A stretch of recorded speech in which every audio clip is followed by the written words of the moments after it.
everybody. So if you hear noise in the background, oh, my ring light is in my glasses.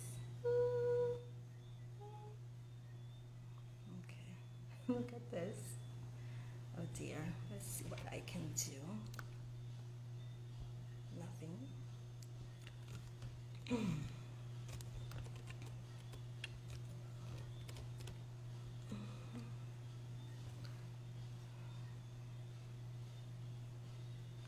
So distracting.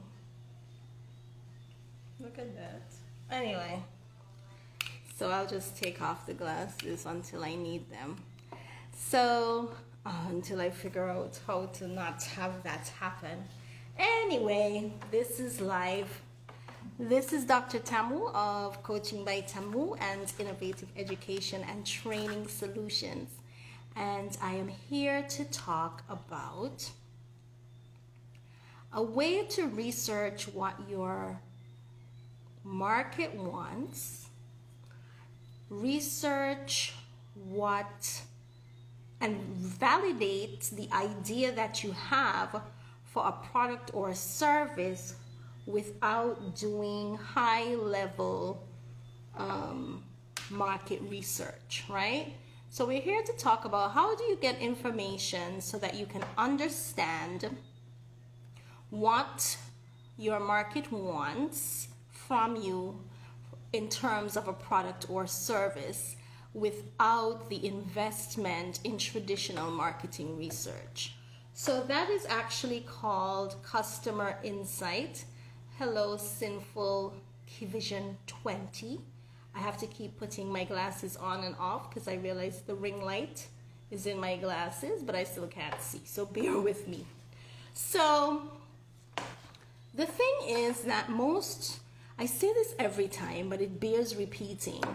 The thing is that as an entrepreneur, when you are creating in your mind a product or service that you believe the market wants, whether that is through observation, through experience, maybe you've read something, you've seen how the economy is changing or the world is changing, like now with COVID, and you believe that you have the right product, right service for the market, you have to do some research. But you would say, well, I don't know, or I don't know how to do research beyond like a survey online, or I don't have the money to invest in research from a marketing firm. So what you need to do is what is called customer insight. So I just came off my Level Up Ladies program, accelerator program, and I was talking to them about the concept of confirmation bias. Now, confirmation bias means we are trying to confirm our own hypothesis, and so we ignore the signals of the market. Now, to avoid confirmation bias, you should be talking to customers. And so customer inquiry is what is required to understand and to validate not just the need for your product or service in the market, but also validate the features that the product or service should have, or the benefits or value that it should provide who you anticipate to be your target client. Now, how does customer inquiry look, and what happens if you're not doing customer inquiry? So actually, let me talk about the latter first. What happens if you're not doing customer inquiry? What happens if you're not doing customer inquiry is that you are creating what you think. It is a hypothesis. You are not learning what is required. You are adopting what is the traditional product development method. You are creating or building and hoping that they will come through marketing or branding or promotion. When what you should be doing is inquiring through customer inquiry and then iterating and innovating your idea so that it fits what the market is telling you or what your potential target market is telling you. So, customer inquiry, though, is not a structured type of process where you sit people down in a focus group or you send out a survey. That's not how it works. These are informal conversations that are really open-ended, where you engage people that you expect to be in your target audience or the group that you intend to serve, and you engage them in discourse to find out what exactly is their pain. Because what you think might be their pain might not, or how you think the pain should be solved, or the features you think are important in solving the pains, they are not the features that they are actually looking for. So I'll give you an example from my own entrepreneurial experience. So in 2012, when I started Innovative Education and Training Solutions, an online A-level academy, I built it and thought they would come. And so as somebody in tech, with a tech background and as an educator, I spent a lot of time putting together the most lovely learning management system, pretty online courses and interfaces, but I had not really spoken to my target audience. Who was my target audience? Well, my target audience was women between the ages of about 28, around there, to 38, who had to leave school prematurely. And they were seeking additional qualifications to either increase their income on their jobs or matriculate into universities. These were my customers. So I built this pretty thing, and I I did all the marketing, and there was tons of interest. But I faced two problems. The leads did not turn into conversions, which means they didn't buy, they didn't sign up in any large number. And two, those that did sign up, I could not retain them. So I then began engaging those who had not been retained or who had not signed up. And I was like, what is it? What is it that you really would want in a distance course for A-levels? And they wanted ease. And the feedback was that they were really intimidated by all the tech and all the learning management system, and they had busy lives, so they couldn't really remember to log in, and then they didn't know how to navigate through the classes. And so they were telling me that they just wanted something really easy that was very similar to just showing up in class, but offered the benefit of still being at home. And so taking that on, I iterated and began offering email courses where the work was sent weekly by email. And that to today, this is 2021, email classes are the most registered classes, the ones that people register for. So that is to show that had I done the inquiry first, it would have saved me a lot of time, a lot of money in signing up for subscription plans for these learning management systems. I spent so much time uploading, customizing, creating curricula in a way that is optimized for an online platform, when had I done the customer inquiry, I would have known that they didn't require such a complicated solution, and I would have saved a lot of time, a lot of money, and made a lot more revenue right off the bat. So the thing is that you cannot build it and they will come. That is not the contemporary agile way to do business. So this is for you whether you have an existing business or not. If you don't have an existing business, then you're right on time, right? Because now you can approach that the right way.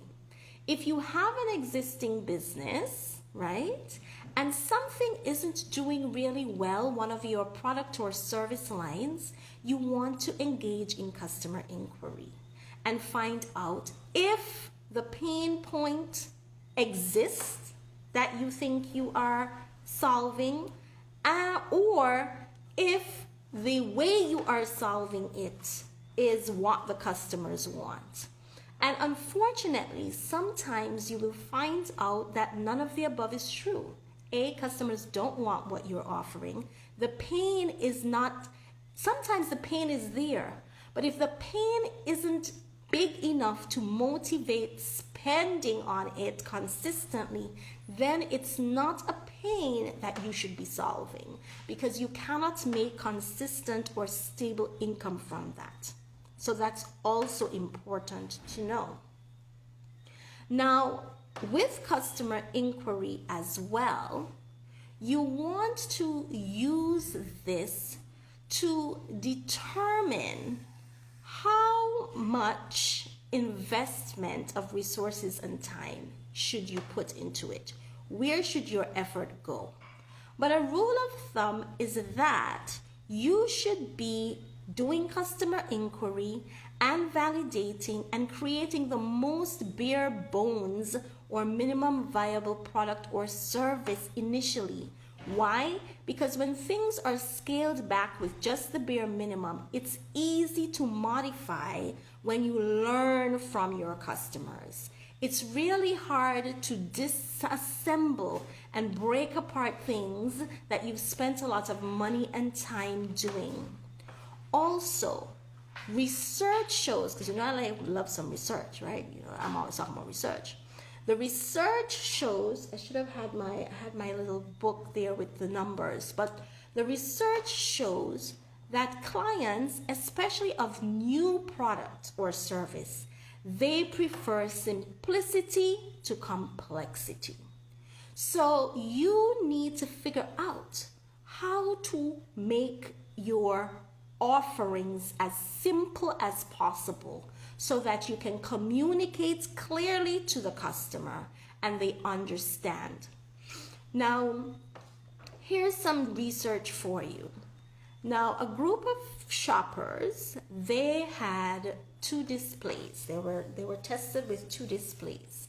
The first display had 6 items, and that company that was offering the 6 items showed a 40% sale, right? They converted 40% of the people who saw the merchandise display with 6 items.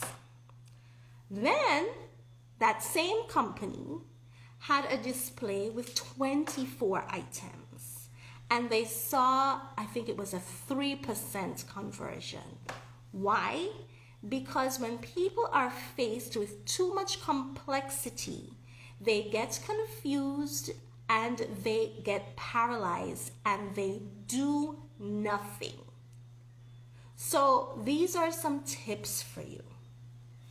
Do customer inquiry all the time. Customer inquiry should be ongoing. Customer inquiry should be informal. You should not ignore the results of your customer inquiry, even if you retest with different verbiage or maybe with a different target, because maybe your target is wrong. But the process of the customer inquiry that you go through, again, should be the same. Don't invest in validating ideas or products to any great extent, particularly without doing customer inquiry. Also, keep it simple. Now, I posted a free download to a customer inquiry 2-page worksheet.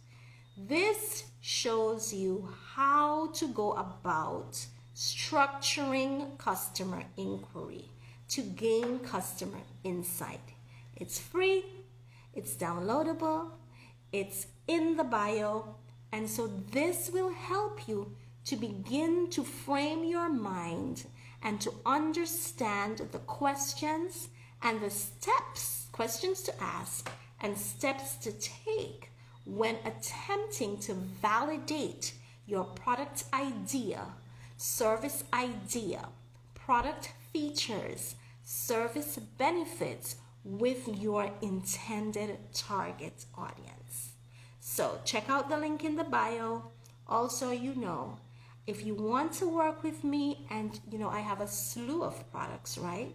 To make it simple for you, I've put in an inquiry form. So there's a form where you can get customized recommendations of Coaching by Tamu resources, services, programs based on your needs, your goals, and your price point or budget. So you can also find that in the bio. So that's it for me. Hi, Empress Beads. I'm leaving now. I just came off of Level Up Ladies. I thought I'd talk a little bit about customer inquiry and about downloading the worksheet. And my ring light is in my glasses. Okay, so I have to keep my head down, it looks like. So that's it for me. So watch me on the replay.